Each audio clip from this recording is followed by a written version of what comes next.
ఎన్నో విషయాలను అక్కడి నుంచి సేకరించి మన రాజ్యాంగంలో పొందుపరచడం జరిగింది.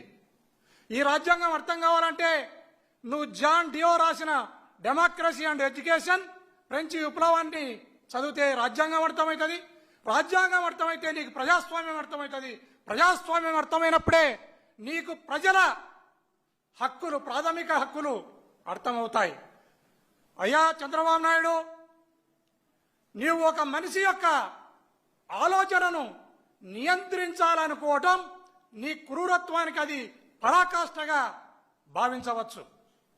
ఎందుకంటే ఈ రాష్ట్రంలో నిన్ను ఎవరు కూడా సోషల్ మీడియాలో విమర్శించరాదు, పత్రికా ముఖంగా విమర్శించరాదు, లేదా టీవీలలో డిబేట్ల రూపంలో నిన్ను విమర్శించరాదు. ఏమాత్రం అది కూడా సద్విమర్శ, ఆ విమర్శను కూడా తట్టుకోలేక ఈరోజు కేసులను కట్టి జైళ్లకు పంపిస్తున్నావు. ఇది నీ డెమోక్రసీ.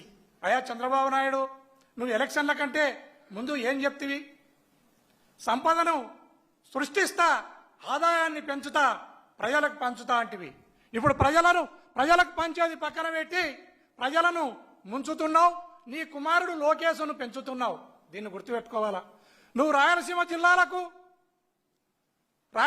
జిల్లాల్లో మీరు ఎర్ర బస్సును ఎక్కి డొక్కు ట్రైన్లలో తిరుగుతున్నారు. బుల్లెట్ ట్రైన్లు తెస్తా 350 కిలోమీటర్ల స్పీడు 3 గంటల్లో ఈ దేశంలో మీరు ఎక్కడైనా తిరగొచ్చు అనే మాటను మాట్లాడి నువ్వు ఫ్లైట్లలో తిరుగుతుండవు. ప్రజలు మాత్రం మోకాళ్ళ లోతు గుంతల్లో తిరుగుతున్నారు. ఇది నీ ప్రజాస్వామ్యమయా? చంద్రబాబు నాయుడు, మొన్న కర్నూల్లో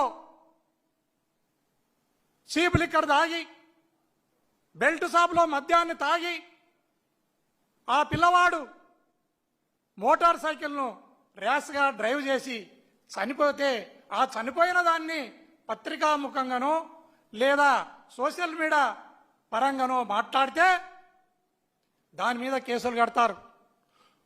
ఏమ్మా ఏడుస్తున్నావు, మొగుడు ఏమైనా కొట్టినాడని అడిగితే మొగుడు కొట్టినందుకు కాదు, తోటి కోడలు నవ్వినందుకు ఏడుస్తున్నాను అన్నట్లుంది నీ బాపతు. ప్రజలు చచ్చినందుకు కాదు, ప్రజలు చచ్చినందుకు నువ్వు బాధపడాలి. దానికోసం ఏమాత్రం బాధపడకుండా నీ ప్రభుత్వాన్ని విమర్శించినందుకు దుర్మార్గంగా 20-25 మంది మీద కేసులు కట్టి సతాయించి రాసి రంపాన పెడతా ఉన్నావు. సాక్షి పేపర్ల మీద కేసులు కడతావు, సాక్షి